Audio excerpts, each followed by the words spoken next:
So the next type of market failure that is related to environmental issues is the market failure known as a public good. The public good is an economic phenomena that arises from the characteristics of a product. Externalities exist because the production or consumption of a product produces damage that accrues outside of the market itself. Now, there are positive externalities as well, goods for which consumption actually creates benefit for those outside of the market. A good example of this is a flu shot. If I get a flu shot, it reduces the potential that everyone that I come in contact with will get the flu shot. And so regardless of whether other people get flu shots, if I get my flu shot, this creates benefit to everyone else. The thing about positive externalities is that ultimately they end up mostly feeling like public goods. And I think that'll make a little bit more sense here in just a moment. Goods can be organized by two characteristics, rival and excludable. The term rival refers to the fact that as I consume a unit of a product, the overall stock of the product is reduced. In other words, I go into a store and I buy a laptop computer, there's one less laptop computer now. The firm will have to produce an additional laptop to make up for the one that I just purchased. So it's rival, it draws down the stock of the product. If a product is excludable, this simply means that its consumption can be prevented, most often with a price. So goods that have prices are excludable because there's always going to be someone who either is unwilling to pay for the product or is unable to pay for the product. And so the consumption is excludable. There is a particular class of public goods called the pure public good, which are both non-rival and non-excludable. That is, that the consumption of their benefits does not reduce the overall stock of benefits, nor does the consumption of their benefits, can they be prevented. I think with public goods, it's a good time for us to have a conversation about what we mean by consumption and what we mean by benefits. As an economist, my belief system largely revolves around the concept of mutual benefits. That means that individuals, entities engage in economic transactions to satisfy some mutual benefit, profits, utility, whatever the case may be. When we think about environmental issues, or really any issue, but particularly environmental issues, I think it's important for us to think about these from the context of benefits, in the sense that benefits are experienced, not necessarily just because one consumes something. This will actually be a point of contention that we cover here in just a few moments when we talk about the idea of non-market value. But the overall idea is that when I experience the benefit of something, like for example national defense and the safety that arises from that, this is a benefit that when I enjoy the benefit of national defense, it doesn't reduce anybody else's ability of enjoying national defense. So it's non-rival. And also, if I'm within a country that has strong national defense, you can't really exclude anyone from enjoying the benefits of that. So again, it's non-excludable.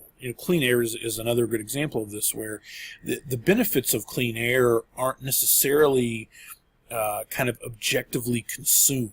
I mean, we were certainly consuming clean air, but no one kind of walks outside and goes, I need to consume a certain amount of clean air before I go do something else. The benefits of clean air kind of arrive to us almost without thinking, just in the same way that the national defense does. Of course, we need mechanisms that provide those things. Clean air, for example, in an era of immense pollution. National defense, if we're, say, in an era of extreme, strife and conflict. Another form of pure public good would be human capital. This is the social benefit, essentially, of people becoming more educated. As people become more educated, all sorts of good things starts to occur. You have lower crime rates, you have increases in wealth, you have increases in voter power. All sorts of good things occur when a country experiences human capital. And if you live in a country that experiences increases in human capital, then again, it's hard to kind of get people, sort of prevent people from enjoying those in a sort of literal sense. Now, certainly there can be structural economic things that are going on in an economy that prevents someone from experiencing a particular benefit, but sort of putting those things aside, generally speaking, it's hard to prevent someone from enjoying increases in education rates, for example. The issues with public good here is that the market doesn't know how to handle this at all. The market really requires scarcity. That is to say that there has to be some idea that this product is in limited supply. Otherwise, there's no there's no profit to be made from it. No one sort of wants to produce it if it's non-scarce, and that's where the non-rivalry comes from. But then also, if you can't prevent someone from consuming a good, then there's no way you can make profit in it. And so again, then that sort of negates the sort of excludable nature of it. And we don't expect markets to be able to handle pure public goods at all, mainly because there is no way for the market to rely upon its foundational functions. And what I mean by that is profit maximization and utility maximization. Certainly, I gain utility by consuming clean air, but I exist in a world in which paying for clean air would be considered almost crazy. Excuse me. Now, eventually, we may get to a point where paying for clean air is something that we have to do, but for the time being, we still have a large enough stock of clean air that, it's a non-rival and non-excludable good. And so these are pure public goods would also be market failures. Because we just don't think the market will really know how to handle it. Mostly our expectation is that for pure public goods, the market will way under-provide the product. If we only relied upon private national defense, we probably would not have enough or the right type of national defense. The same with clean air and human capital. If we left these things up to the private market, the issue basically is that there would be more profits to be made by actually reducing these things than there would be profits to be made by increasing them. And so clearly that would negate kind of a functioning market. Pure private goods are goods that are rival and excludable. These are most goods. These are goods that, computers and laptops and jackets and tables and desks and so on and so forth. These are the goods that we buy on an everyday basis. They're rival, they're excludable, and markets know how to handle them. Markets know how to deal with them. Markets know how to function with pure private goods because they're able to take advantage. And then we have club goods. Club goods are interesting. Club goods are non-rival but excludable. A good example of a club good would be satellite radio, where my consumption of satellite radio is excludable in that it has a price that I have to pay in order to experience the subscription service. But when I get a subscription service to satellite radio, it doesn't reduce the stock of available subscription services. A gym membership is another good example where, again, I get a membership at a gym. Now, when I'm at the gym, I may physically reduce the amount of space available to other people at the gym, but the idea behind a gym is not everybody goes at the same time. And so, effectively, a gym membership is non-rival, but clearly a gym membership would be excludable. These types of markets, non-rival and excludable, are actually handled well by markets. It actually turns out that it isn't so much the scarcity that is so important to markets, it's just the ability to prevent someone from consuming without paying, which, when you think about it, actually makes a lot of sense. And so what we find is that the main thing that makes a market work in the context of rivalness or excludability is excludability. If we lack excludability, this causes major problems in markets, whether it's a pure public good or the good that we're going to discuss right now. And that's the commons good. So the commons good, these are goods which are rival but non-excludable, meaning that the consumption of them reduces their available stock, but you can't prevent someone from reducing the available stock. They're non-excludable. This leads to what we refer to as the tragedy of the commons, which was first written about by Garrett Hardin in 1968, and then really, I think, well spelled out in a Dietz et al. Paper from 2003, which you'll actually be reading this week. For class. The tragedy of the commons refers to a set of goods known as commons goods, or otherwise known as common resource goods. Common resource goods are goods like fisheries, grazing areas, in which the use of these areas is impossible to prevent. A fishery, for example, is extremely cheap to use. You don't even need an expensive boat to catch fish out of a particular fishery. You just need to be able to get to the shore with a fishing pole. And so fishing in a fishery is largely non-excludable, but every time you catch a fish, it's rival. It reduces the available stock of fish, and depending upon the spawn rate of fish, you may catch fish in a completely unsustainable way. In fact, tragedy of the commons is really one of the first sort of economically related issues of sustainability since Thomas Malthus talked about on the principle of population, which of course you read from last week. Both of those issues, the Malthusian catastrophe as well as a tragedy of the commons, arises from an inability of humans to see into the future that their current behavior is unsustainable. Malthus argued in Principle of Population that the ability to grow food would be outstripped by the population growth, and despite the fact that this never occurred in developed economies, we actually see that in many developing economies with high population growth rates, it does seem to negatively impact their economy. We also see that in countries that have really high population growth rates that don't have developed economic systems, they actually throughout history have experienced things like famines, for example. So while we may look at the Industrial Revolution as something that Malthus didn't see when he stated that population growth was going to result in a catastrophe, we actually see that if in developing countries population growth actually is very problematic. This is related very similarly to the tragedy of the commons, in which people behave in such a way, again, in their self-interest, without realizing that their behavior is in fact causing, a large-scale problem. Fisheries are especially prone to this particular issue, and over the last 40 to 50 years, fishery collapse has been a really big global problem. We've actually had fishery collapse for several types of fish, including the North Atlantic sturgeon. There is a fishery collapse concern with tuna. Due to the increased popularity in sushi, for example.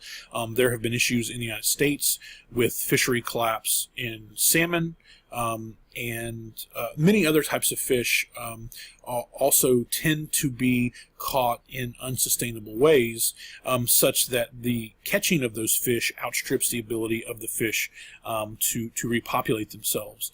And this leads to a tragedy of the commons. One of the things that is particularly unfortunate about the tragedy of the commons is, in fact, that as the problem starts to become worse, the economic incentives further push it towards tragedy.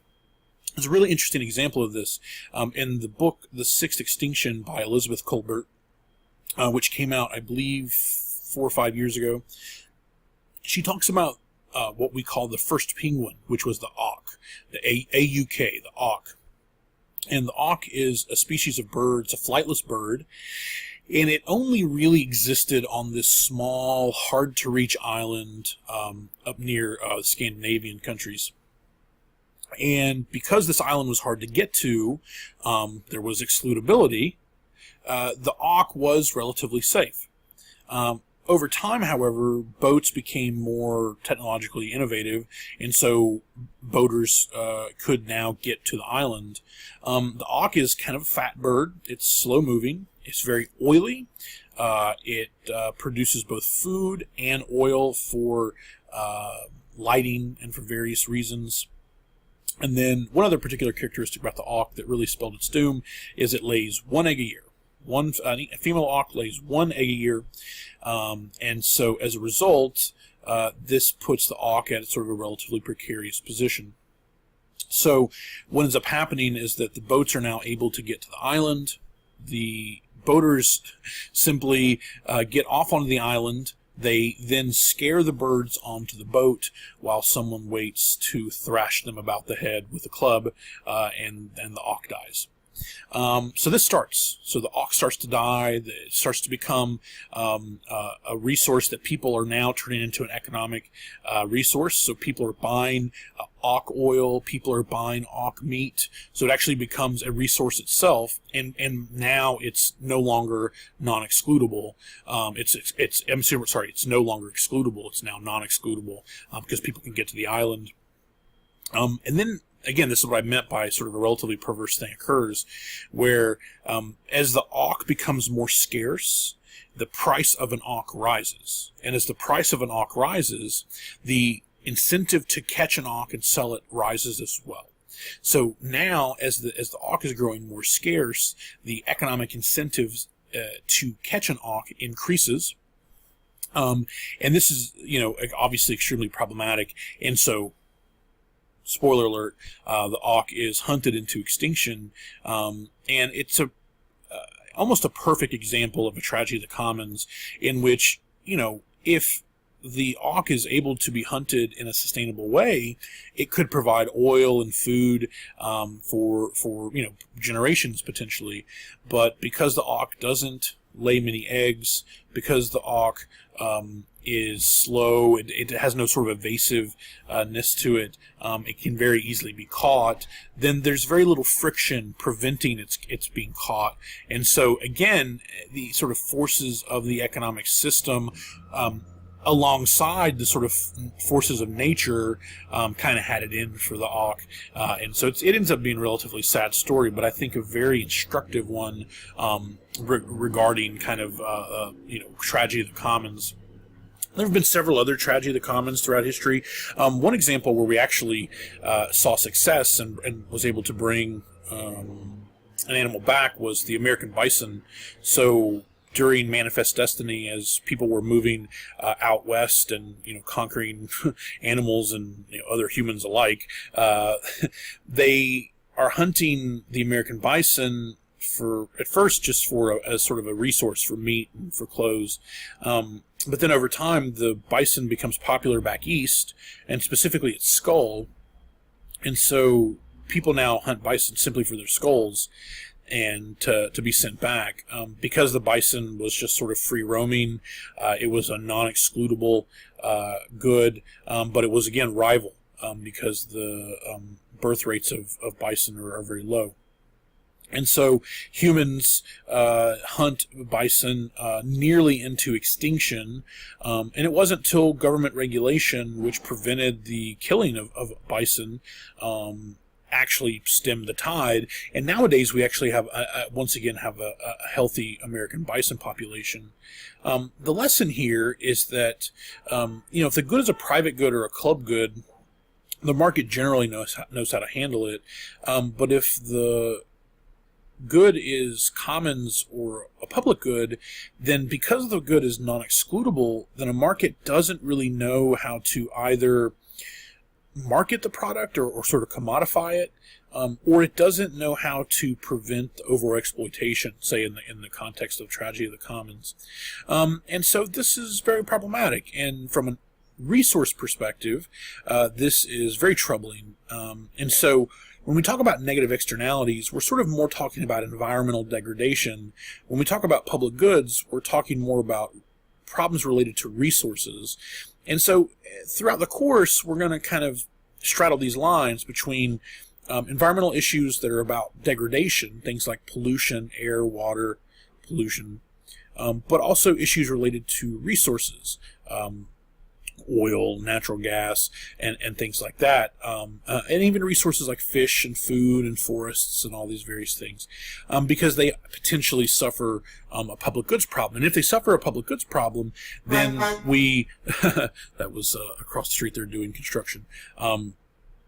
Then we can then we have an idea of why there may be a market failure there, and we may have the potential to sort of be able to solve it.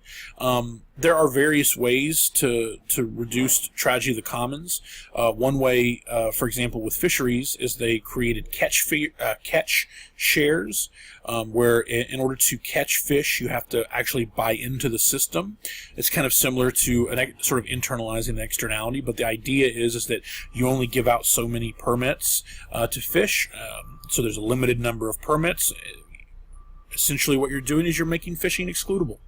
By only giving a certain number of permits and by making individuals have to pay for those permits in order to fish, you're making fishing excludable, and that helps the market become more sustainable. So, the thing again is that we can kind of look at market failures as existing because of markets, or we can look at market failures as existing because of the characteristics of certain goods. The goods that produce negative externalities, but also those goods that would be non-excludable, like pure public goods or commons goods. All right, so here's something I actually want you to sort of try out.